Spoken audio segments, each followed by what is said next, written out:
let's take a look at what happens when this if statement is executed.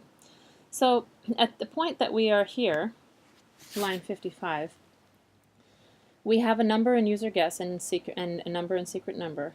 And when Java encounters an if, it goes into this set of parentheses and it evaluates this expression to try to figure out whether it's true or false.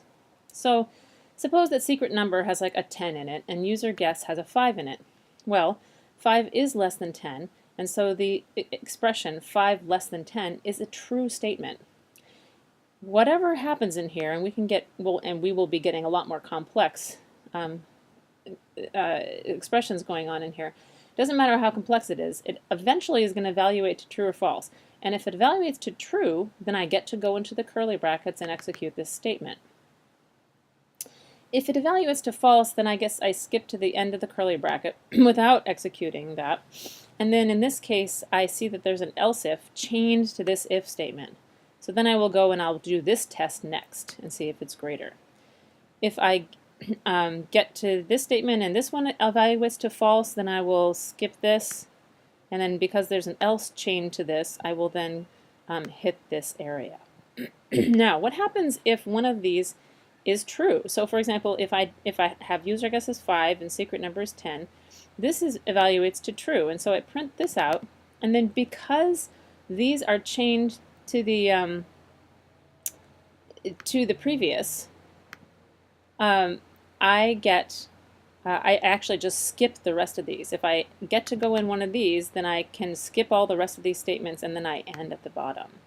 So I would love to test this and see some behavior, but it's a little hard to do that when I can't see the secret number. So I'm going to make myself a print debug function. We've seen this before up top. Public static void print debug. And in this case, I'm just going to print the secret number.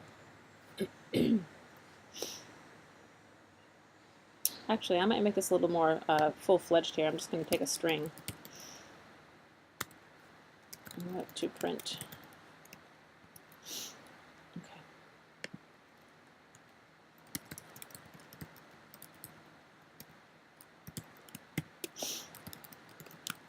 And the reason I'm going to this trouble is so that later I can just, when I don't want to print the debugging screen, anything from print debug anymore, I can just comment this one line out.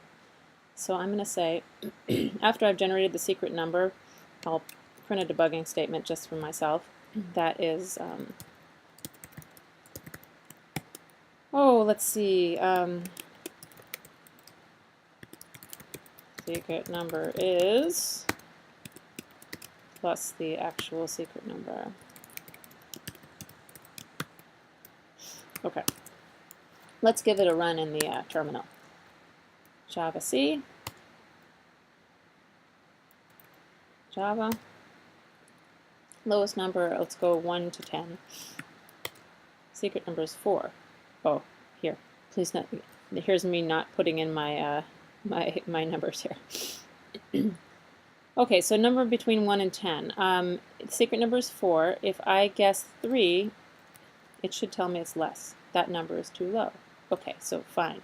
I'm going to go fix this in a minute, but let's try a couple other ones. 1 to 10. Secret number is 4. That's odd. Now let me try 7. That number's too high. So far, so good. One more shot. 1 to 10. Secret number is 1, and I'll guess a 1. You guess it. Okay, so I can see that my if and else if statements are working. Now, let's see something a little weird. What if I do this? This is a common error, and so I just want to call it out right now. What if I forget the else here? Yeah? Okay, so now I'm going to guess a number that's too low, and I'm hoping it will tell me that number is too low. So let's see that. Compile and run it. Lowest number, let's do 1 to 10 again. Secret number is 1. Well, I guess it's going to be hard to guess less than that, but I'll guess 0. That number is too low. Oh, but then it says you guessed it afterwards. What happened? head back to your code, and here it is, and see why if the secret number is 1 and I guess 0, why did I get that number is too low, followed by the printout you guessed it. We'll see in the next video.